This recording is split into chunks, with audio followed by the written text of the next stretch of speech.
Olá, galera. Hoje nós vamos falar sobre uma questão que deixa muita gente ainda na dúvida. Se o advento de Jesus Cristo veio para aliviar o peso, não é? Para aliviar o peso da carga dos fariseus e por consequência ou por tabela nos dias de hoje da carga dos religiosos, dos autodenominados líderes religiosos, né?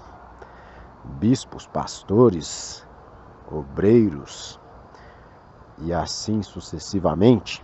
Então, vou citar um exemplo, porque eles falam que agora nós estamos debaixo da graça e não mais debaixo da lei.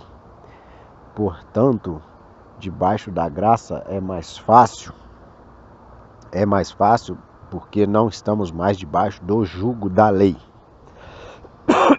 segundo eles. Mas aí eu pergunto, em que aspecto, mais precisamente falando, o que querem eles dizer com esse estar debaixo da graça? Já não estamos mais com a sobrecarga da lei? Se num dado momento Cristo diz assim para os seus interlocutores: ora, ouvistes o que foi dito, não adulterarás. Ou seja, na lei de Moisés, não adulterar era um mandamento, e o povo entendia que cometer adultério no contexto do mandamento seria, por exemplo, um homem casado, né, ou uma mulher casada, ter relações extraconjugais com outra pessoa, né? Ter relação propriamente dita. Por quê? Porque eles não entendiam nada, né, vamos usar assim como força de expressão. Eles não entendiam nada da espiritualidade. Então viam e encaravam tudo literalmente falando. Ou seja, se por exemplo naquele tempo um homem olhasse para uma mulher desejando-a, mas não coabitasse com ela, não tivesse, vamos ao português claro, não tivesse ali relações sexuais com ela, né? Um homem casado, tá? Um homem casado ou um homem solteiro com uma mulher casada, né? Para este não seria adultério. Para este não seria adultério se ele não chegasse às vias de fato. Mas Cristo ensinou que já nos dias atuais da sua época, ele ensinou que qualquer, né, ele fala assim, ó, eu porém vos digo, qualquer que olhar para uma mulher com intenção impura no coração, opa, com intenção impura? Como assim? O que quer isso dizer? Aqui é que está a chave da questão. Porque ele agora toca no ponto espiritual da lei.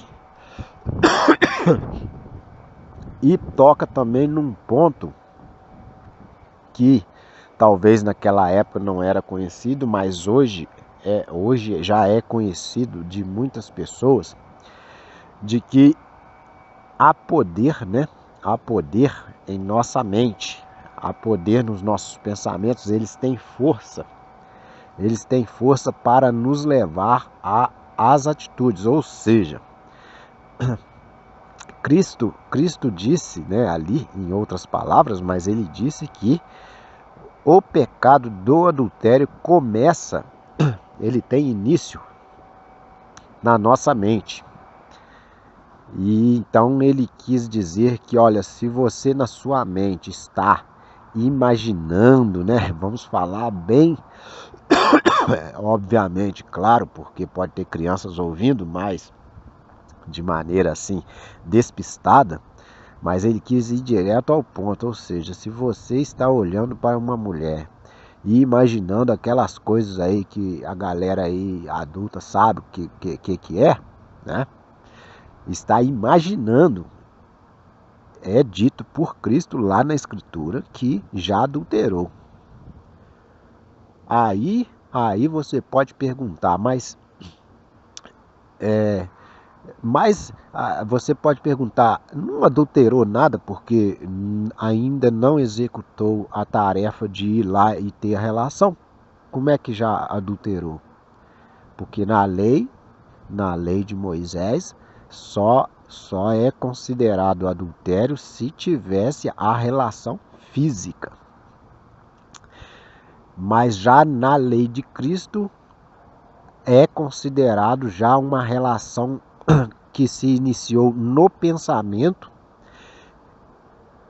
porque ele quis dizer assim que já adulterou, mesmo que ainda não chegou nos finalmente. Ele quis dizer que você tem, que eu tenho, que você tem, né? Nós temos que fazer todo o esforço. Desculpem aí que eu estou com muito pigarro, mas temos que fazer todo o esforço para, para eliminar já de imediato os maus pensamentos ou as intenções impuras. É isso. Por quê? Porque ao eliminar as intenções impuras, não permitimos que este pensamento venha germinar, né, venha crescer em nossa mente, em nosso pensamento, de modo a nos levar à atitude reprovável do adultério. Então Cristo quis facilitar o nosso lado, mas por outro lado nós achamos, né, que ficou mais difícil, porque agora basta estar pensando, já está pecando. Aí é onde eu digo, tudo indica que agora de uma certa forma ficou mais pesado obedecer. Mas se fizermos uma verificação espiritual mais profunda, veremos que não é assim. Embora seja o esforço exigido ou requerido de nós, nos esforçarmos para passar pela porta estreita, ou seja, ele estreitou essa porta que conduz à salvação, mas para que aqueles que acertarem com esta porta também tenham a sua salvação garantida, porque antes a porta era larga, podia se pensar à vontade, se fantasiar à vontade, e quando fosse perceber já era tarde. Então é isso, temos que meditar nesta palavra e veremos que Cristo espiritualizou a lei para o nosso próprio bem. No momento é só. Um abraço a todos e falou!